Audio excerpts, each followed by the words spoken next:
अच्छा चलिए एक आखिरी सवाल का जवाब दीजिए, इसके बाद समझ में आ जाएगी। आप लोग जिस उम्र में हैं उस उम्र में इसका जवाब बहुत रोचक हो सकता है देना। आप ये बताएं, मान लेते हैं कि आपकी उम्र 22, 23, 24, 25 साल के आसपास है। मान कर लेते हैं इतनी ही होगी लगभग आप लोगों की उम्र, है ना? तो इतनी उम्र आपकी है, ठीक है। और फरवरी का महीना है, मान लीजिए आपने किसी दिन ये तय कर लिया कि बस अब तो जिंदगी तेरे साथ ही गुजरेगी।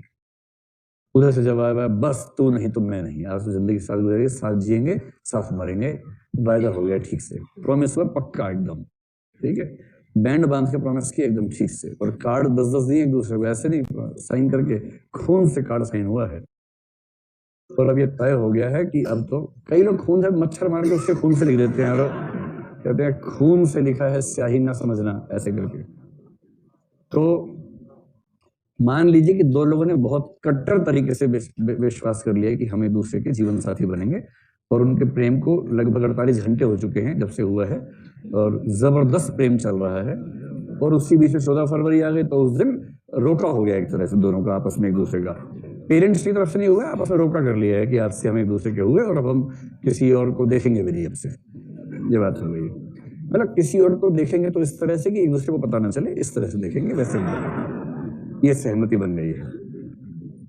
अब दोनों ने अपने पेरेंट्स को फोन कर दिया, तय हुआ था कि 14 फरवरी की रात को बताना है। दोनों ने एक ही कमरे में बैठ के अपने अपने घर फोन लगाया और घोषणा कर दी कि ऐसा पापा, अब आपको अच्छा लगे चाहे बुरा लगे, घोषणा कर रही हूँ कि आपका दामाद मैंने देख लिया है, फाइनल हो गया है। आपको सिर्फ ये बताना है कि शादी में आना चाहते हो या नहीं। आना चाहते हो तो मैं समय और स्थान बताऊं, और RSVP में आपका नाम लिखाऊं, और नहीं तो शादी तो होके रहेगी। उधर लड़के ने अपने पेरेंट्स को बोल दिया, दोनों पेरेंट्स के घर में स्यापा मच गया है, और विलाप रुदन वो सब शुरू हो गया है, बच्चा हाथ से निकल गया। फाइनली दोनों पेरेंट्स आए, दोनों ने अपने भावी दामाद और बहू को देखा, और फिर अपने अपने बच्चे को अकेले में समझाया कि बेटा तू नहीं समझ रहा, बेटी तू एकदम गधी है, नहीं समझ रही है, ये लड़का तेरे लिए ठीक नहीं है, बेटा ये लड़की तेरे लिए ठीक नहीं है। उन्होंने समझाया, और आपने कहा कि बाबूजी आपने वही साबित कर दिया कि माँ बाप कभी समझदार हो नहीं सकते, एकदम बुढ़े हो गए आप लोग, समझ नहीं रहे आप लोग। मैं युवक हूं, मैं युवती हूं, मुझे अधिकार है, ये है वो है। उन्होंने कहा ठीक है भाई, जब करो शादी करो, आप आओगे नहीं, हम नहीं आएंगे, तो आप तो करो। शादी कर ली धूमधाम से, और दोनों ने कहा कि हम वयस्क हैं, IAS की तैयारी कर रहे हैं, प्रीलिम्स निकला है हमारा, मजाक समझते हो आप, इतना ज्ञान हमारे पास है, प्रीलिम्स निकाल लिया हमने, सही गोला भर के आए थे हम लोग। और उसके बाद दोनों की शादी हो गई, ठीक है, दोनों की शादी हुई। पेरेंट्स ने समझाया कि बेटा हमने प्रीलिम्स कभी नहीं निकाला, लेकिन हमने जीवन निकाला है ठीक ठाक, और अपने जीवन की समझ के बेस पे कह रहे हैं कि ये रिश्ता ठीक नहीं है, बात समझ लो। और आप कह रहे हैं नहीं, आपको जाति की पड़ी, आपको धर्म की पड़ी, आप समझते नहीं हो, ये हो। तो अपने पेरेंट्स ने कहा बेटा अब आप ज्ञानी हो, अब जो ठीक समझे वैसा करें, हमें माफ कर दें। शादी हो गई, 6 महीने बाद अलग हो गए, और फिर अपना छोटा मुंह लेकर पहुंचे अपने उसी घर में जहां से क्रांति करके आए थे। और पेरेंट्स ने कहा क्या हुआ? अब कह रहे हैं कि पापा आप ठीक कह रहे थे। तो बाप कह रहे कि बेटा उस समय भी सोचना था भाई, ये जो होता है ना आत्मदीपो भव, थोड़ा ज्यादा हावी हो जाए तो मामला बिगड़ जाता है। बच्चा कह रहा पापा 22 साल का हूं, आत्मदीपो भव। मैंने अपना दीपक ढूंढ लिया पापा, इसका नाम दीपक है। और पापा इसका नाम दीपिका है, मैंने भी दीपिका ढूंढ ली अपनी, आत्मदीपिका भाव है, ढूंढ ली तो मुझे मिल गया।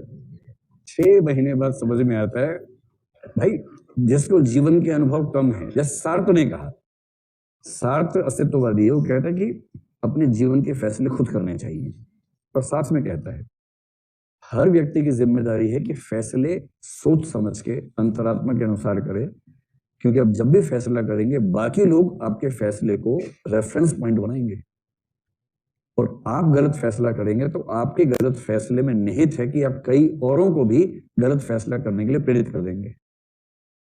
इसलिए सही फैसला करना सिर्फ अपने प्रति जिम्मेदारी नहीं है, समाज के प्रति भी जिम्मेदारी है कि हमारा फैसला सही हो। तो एक कॉमन सेंस की बात है, जीवन में जिस व्यक्ति का अनुभव कम है, क्या उसके सारे फैसले सही होंगे, या दूसरों की सलाह लेने से कई गलतियां होने से रुक सकती हैं।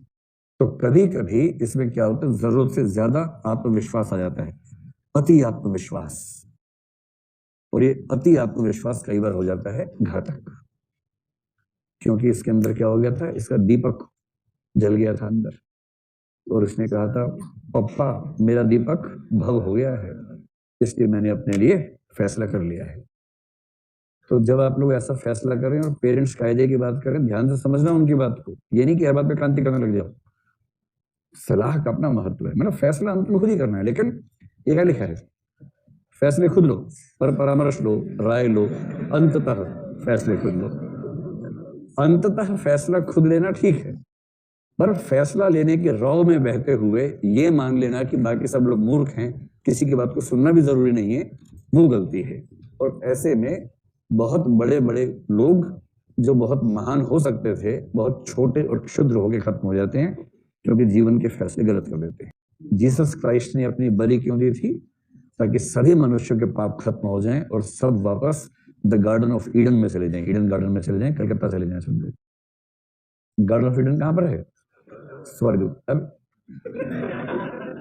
ईडन, ईडन का मतलब स्वर्ग, गार्डन यानी उद्यान, स्वर्ग का उद्यान, जहां से लात खा के दोनों आए थे। कौन दोनों? एडम और ईव।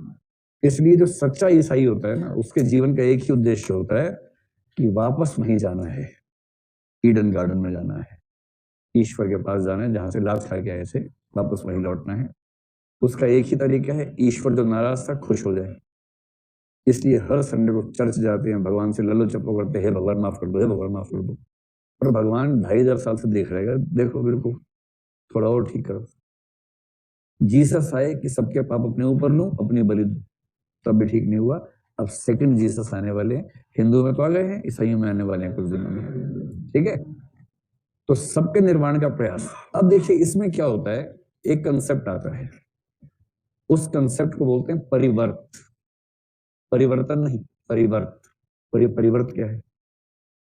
सोचिए, अगर ये तो ना जैसे मोबाइल नंबर पोर्टेबिलिटी, और अब मैंने सुना और भी चीजों में आने वाली पोर्टेबिलिटी, जैसे इंश्योरेंस पॉलिसी में पोर्टेबिलिटी आ गई है आजकल, किसी कंपनी से ली किसी और कंपनी में शिफ्ट कर दी, वही इंश्योरेंस पॉलिसी रहती है। अब सोचिए अगर आ जाए कर्म पोर्टेबिलिटी, समझ रहे हैं? या कर्मों का अगर आपके सामने ये ऑप्शन आ जाए कि एक शेयर मार्केट में कर्म मार्केट भी है, सबके अकाउंट है वहां पर, आप वहां गए, आपने कहा 30 को कर्म बेचने हैं, कोई खरीदने वाला हो तो बताओ भाई। फिर आपने कहा 30 सत्कर्म हैं, वो बेच सकता हूँ, एक्स्ट्रा मेरे पास हो गए हैं। तो मान लीजिए आपके पास 150 अच्छे कर्म एक्स्ट्रा हैं अकाउंट में, बुरे कर्मों की तुलना में, और आपने वहां रेट लगाया कि अच्छे कर्म एक्स्ट्रा को लेना चाहे तो एक कुकर्मी आदमी हो, कह रहे कि मेरे पास कुकर्म ज्यादा हो गए हैं, अगर मुझे 80 सत्कर्म मिल जाएंगे तो मेरा हिस्सा बैलेंस बराबर हो जाएगा और मैं इससे मुक्त हो जाऊंगा जन्म मरण चक्र से। तो कर्मों की मार्केट समझ लीजिए।